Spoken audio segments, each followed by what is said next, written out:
Guys, new और amazing video में आप सभी का वेलकम है। आज के क्लास 10th में साइंस चैप्टर 3 चल रहा है धातु तथा धातु, और इसका पार्ट फर्स्ट अपलोडेड हो गया है चैनल पे पहले से ही। उसमें मैंने आप सभी को यहाँ पे बता दिया था धातु क्या होता है, अधातु क्या होता है। उसके बाद मैंने आप सभी को इसमें जो डिफरेंसेस होता है, धातु में क्या डिफरेंसेस होता है, धातु तथा धातु में क्या अंतर होता है, वो मैंने आपको प्रीवियस वीडियो में बताया है। मतलब पार्ट 1 में आप सभी को अच्छे तरीके से समझा दिया है। अभी हम सभी बात करते हैं पार्ट 2, जो कि अभी ये वीडियो है पार्ट 2। तो यहाँ पे हमसे इस टॉपिक का बात करेंगे वैद्युत रासायनिक श्रेणी। मीन वैद्युत रासायनिक श्रेणी होता क्या है, ये हमारा है आगे का टॉपिक।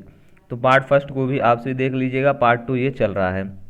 तो वैद्युत रासायनिक श्रेणी होता क्या है, इस श्रेणी में कोई धातु अपने से पहले आने वाली धातु से विस्थापित हो जाता है तथा अपने से बाद आने वाली धातु को विस्थापित कर देता है। तो वैद्युत रासायनिक श्रेणी ऐसी प्रकार की श्रेणी होती है जिसमें जो कोई धातु होता है वो अपने से पहले जो धातु आता है उससे विस्थापित हो जाता है। मतलब देखिए यहाँ पे मैंने एग्जांपल दे रखा है, जैसे देख लीजिए यहाँ पे एग्जांपल है, पोटेशियम है, लिथियम है एंड यहाँ पे बेरिलियम है, यहाँ पे आप देख सकते हैं। तो ये है कुछ मैंने एग्जांपल दे रखा है। तो जो पोटेशियम है वो लिथियम से क्या हो जाएगा, विस्थापित हो जाएगा, और इसको बेरिलियम को क्या कर देगा, ये विस्थापित कर देगा। तो यही श्रेणी क्या होती है, वैद्युत रासायनिक श्रेणी कहलाती है। फिर से आप देख लीजिए, इस श्रेणी में जो धातु होते हैं अपने से पहले आने वाली धातु से विस्थापित हो जाते हैं।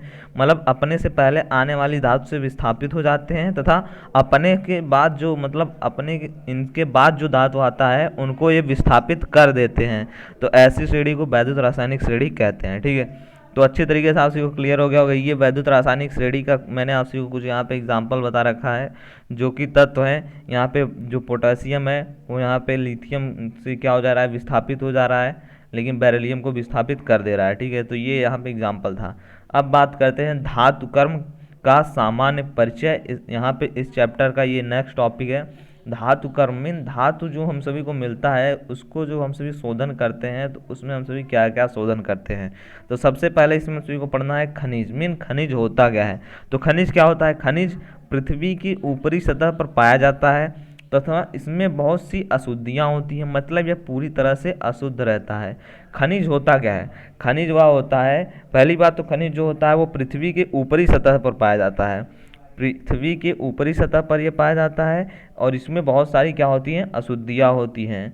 खनिज क्या होता है, अशुद्ध होता है। उसके बाद यहाँ पे बात कर लेते हैं हम सभी, यहाँ पे अयस्क क्या होता है। तो अयस्क क्या होता है, ये हमारा नेक्स्ट टॉपिक है। तो अयस्क क्या होता है, इसमें क्वेश्चन भी आपसे सही पूछा जाता है। खनिज का उदाहरण यहाँ पे परिभाषा दीजिए, अयस्क का परिभाषा दीजिए। तो सबसे पहले हम बात कर लेते हैं अयस्क होता क्या। तो अयस्क क्या होता है, अयस्क द्वारा धातु का निष्कर्षण सरलता से और कम खर्च तथा अधिक मात्रा में किया जाता है। तो अयस्क एक विधि है जिसके द्वारा जो धातु होता है उसमें से अशुद्धियाँ दूर की जाती हैं, और इस विधि में क्या होता है, खर्च भी कम लगता है और अधिक मात्रा में जो धातु होता है खनिज, उसको हम सभी शुद्ध भी कर लेते हैं। तो ये होता है अयस्क। उसके बाद यहाँ पे नेक्स्ट टॉपिक है धातु कर्म होता क्या है। तो धातु कर्म क्या होता है, धातु कर्म का मतलब क्या होता है। तो अयस्क द्वारा शुद्ध धातु प्राप्त करने की क्रिया को धातु कर्म कहते हैं।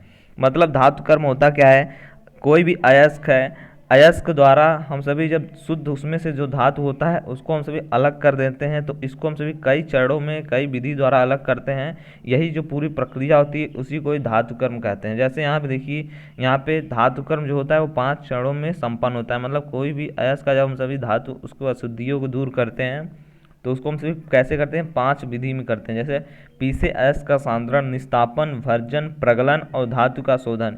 ये आप सभी को अच्छी तरीके से बोर्ड एग्जाम में पूछा जाता है कि प्रगलन क्या होता है, भर्जन क्या होता है, निस्तापन क्या होता है। इसीलिए इसको बहुत ही अच्छी तरीके से आप सभी को समझना है। तो सबसे पहले देखते हैं सांद्रण क्या होता है, मतलब पीसे हुए अयस्क का सांद्रण। तो अयस्क का सांद्रण क्या होता है उसको हम सभी पहले समझ लेते हैं। तो खान से प्राप्त अयस्क में प्रायः कंकड़, पत्थर और मिट्टी आदि मिली रहती है। इन्हें मैट्रिक्स कहते हैं, और अयस्क से इन पदार्थों को पृथक करके शुद्ध अयस्क प्राप्त करने की प्रक्रिया को सांद्रण कहते हैं। तो सबसे पहले सांद्रण होता क्या है। तो सांद्रण क्या होता है, जब हम सभी खान वगैरह यहाँ से अयस्क को लेकर आते हैं तो उसमें बहुत सारी कंकड़, मिट्टी, ये सभी बहुत सारी अशुद्धियाँ मिली रहती हैं, जिसको हम सभी जो है मैट्रिक्स कहते हैं, इन अशुद्धियों को। तो अयस्क से इन पदार्थों को, किन पदार्थों को, धूल, मिट्टी, कंकड़, इन सभी को अलग करना करने की प्रक्रिया को ही सांद्रण कहते हैं। उसके बाद है निस्तापन। मीन निस्तापन होता क्या है? तो निस्तापन क्या होता है? निस्तापन कौन सी प्रक्रिया है? वायु की अनुपस्थिति में सांद्रित अयस्क को उसके गलनांक के नीचे उच्च ताप पर गर्म करके उसमें उपस्थित नमी, कार्बन डाइऑक्साइड और सल्फर डाइऑक्साइड तथा अन्य वाष्पशील कार्बनिक अवद्रव को निष्कासित करने की प्रक्रिया को निस्तापन कहते हैं। तो निस्तापन क्या होता है? अच्छी तरीके से आप सबको समझ में आ गया कि वायु की अनुपस्थिति मतलब वायु वहाँ पे बिल्कुल ही ना रहे, उसमें जो सांद्रित अयस्क होता है उसको उसके गलनांक के नीचे और उच्च ताप पर गर्म करते हैं, तो उसमें जो नमी होता है, मीन उसमें जो नमी होता है कार्बन डाइऑक्साइड और सल्फर डाइऑक्साइड, उसको हम सभी क्या कर देते हैं? वाष्पशील कर देते हैं, मतलब उसकी नमी को दूर कर देते हैं। तो इस प्रक्रिया को ही क्या कहते हैं? इसको हम सभी निस्तापन कहते हैं। उसके बाद आगे का यहाँ पे है कि भर्जन क्या होता है। थर्ड नंबर इसमें यहाँ पे प्रोसेस है भर्जन। तो भर्जन क्या होता है उसको हम सभी अच्छी तरीके से पहले समझ लेते हैं। तो अकेले या अन्य पदार्थों के साथ सांद्रित अयस्क को मिलाकर गलनांक के नीचे वायु की नियंत्रित मात्रा में गर्म करने की प्रक्रिया को ही भर्जन कहते हैं। तो भर्जन में जो पदार्थ होता है उसको अकेले या फिर और भी उसमें अयस्क मिला करके मीन अशुद्धियाँ और भी हैं उनको साथ में ले करके उसके गलनांक के नीचे, गलनांक में उस तत्व का जो गलनांक है वो उसको गलनांक के नीचे और वायु का जो नियंत्रित मात्रा है उस पर उसको गर्म करने की जो प्रक्रिया होती है उसी को ही हम सभी भर्जन कहते हैं। उसके बाद है प्रगलन। तो प्रगलन क्या होता है?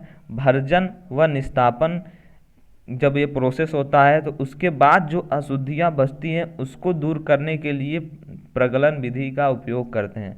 तो प्रगलन विधि में जो है आपसी का भर्जन और निस्तापन, इन दोनों विधि को करने पे जो अशुद्धियाँ बचती हैं उसको हम सभी प्रगलन में ला करके शुद्ध करते हैं।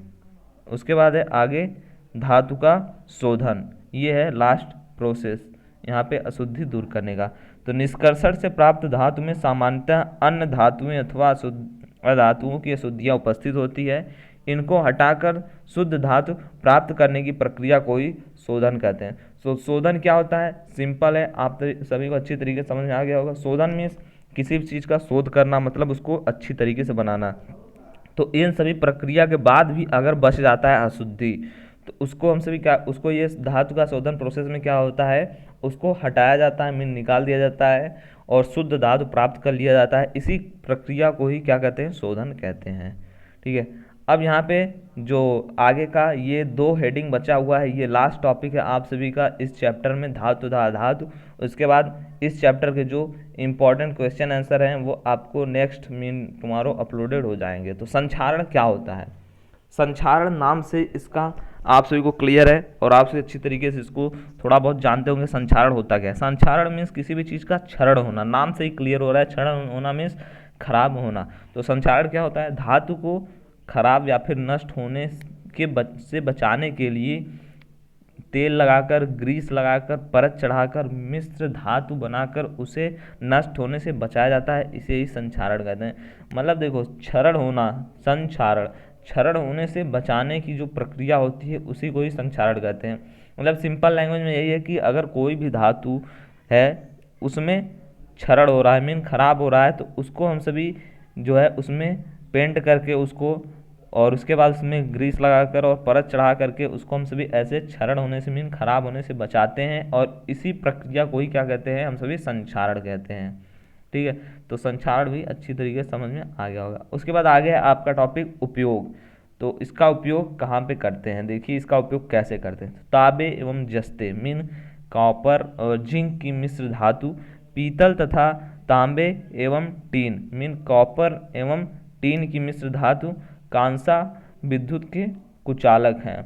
लेकिन तांबा का जो उपयोग है वो विद्युत परिपथ बनाने में किया जाता है, आप सभी को पता है। और सीसा एवं टीन का जो उपयोग होता है वो मिश्र धातु के सोल्डर में किया जाता है। तो कहाँ पे इसका उपयोग किया जाता है वो बता रहा हूँ मैं आप सभी को। तो जिसका गलनांक बहुत कम होता है उसका उपयोग विद्युत तारों की पर वेल्डिंग के लिए किया जाता है। मतलब अगर जिस धातु का गलनांक कम है उसका उपयोग कहाँ पे किया जाएगा? वो वेल्डिंग में किया जाता है। और जिसका गलनांक ज़्यादा है उसका हम सभी उपयोग कहाँ पे करते हैं? उस काम से विद्युत परिपथ बनाने में कहते हैं, जैसे विद्युत तार वगैरह इन सभी को बनाने में इसका उपयोग किया जाता है। तो तांबा और कॉपर का जो तार आप सभी जानते होंगे, इसका उपयोग बिजली के तार बनाने में किया जाता है। और जो यहाँ पे टीन होता है और यहाँ पे जो आपका शीशा हो गया, ये सभी जो धातु है इनका उपयोग सोल्डर के रूप में, सोल्डरिंग में करते हैं। तो ये था इन सभी का उपयोग। तो मैं भी ये पूरा चैप्टर यहाँ पे हो गया है क्लियर। और यहाँ पे देखिए मैंने आप सभी को बता दिया था पार्ट 1 में धातु तथा धातु क्या होता है, अच्छी तरीके से समझा दिया था। उसके बाद इसमें धातु तथा धातु में जो भौतिक गुण में अंतर क्या क्या होता है और इनके रासायनिक गुण में क्या क्या अंतर होता है, वो भी मैंने आप सभी को क्लियर कर दिया। आज मैंने आप सभी को बता दिया वैद्युत रासायनिक श्रेणी क्या होता है। उसके बाद धातु कर्म में धातु का शोधन हम सभी कैसे करते हैं, कितने प्रोसेस में होता है, और उसके साथ साथ जो भी प्रोसेस था वो मैंने आप सभी को बता दिया। अयस्क क्या होता है, खनिज क्या होता है। और उसके बाद यहाँ पे आप देख सकते हैं कि आगे था संक्षारण।